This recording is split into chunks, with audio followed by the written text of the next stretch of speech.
Why did I know you're on this? You have to give me 48 hours before you arrest or charge Sully Sinclair. Olivia, I was sleeping. The U.S. Attorney's Office never sleeps. You told me that once. I was being sarcastic. 48 hours before you arrest or charge. Olivia, you don't have the muscle of the White House behind you anymore. You're a regular citizen now, who, by the way, is very annoying. He's a decorated war hero. He's a patriot.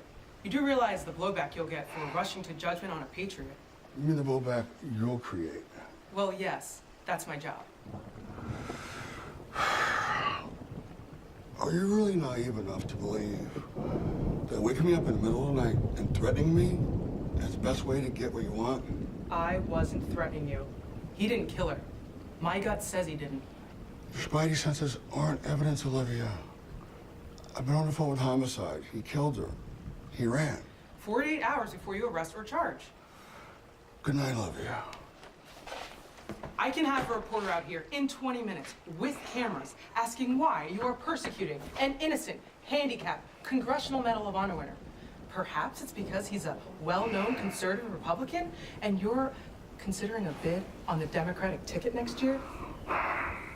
Just to be clear, that was me threatening you. Okay, you have till morning. 36 hours. 18 hours, that's it. Sold. Pleasure doing business with you.